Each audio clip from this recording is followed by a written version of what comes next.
The man activates the AI-assisted system, and the crime scene is instantly recreated in front of him at a perfect one-to-one scale. The AI can even use algorithms to reconstruct the physical movements before the crime with 100% accuracy. But after examining all the evidence at the scene, the man discovers that the murder weapon carries only his fingerprints, and there are no fibers from anyone else left at the scene, which means there's a very high chance that he is the killer. And based on big data analysis, the probability that he committed the crime is as high as 97.5%. Then the AI judge plays footage from a police body cam. It shows that when the police arrived, Chris's wife had already suffered a fatal wound to the abdomen and was lying on the floor, barely alive. And the last name she called before she died was Chris. You alone were in the house with Nicole at the time that she was stabbed to death.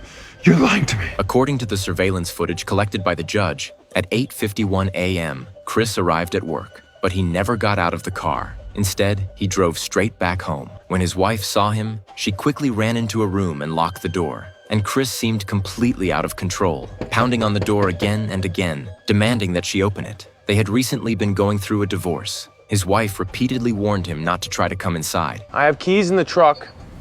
I'm gonna go get my keys and unlock the door. Why don't you just be a grown-up? Do not do that.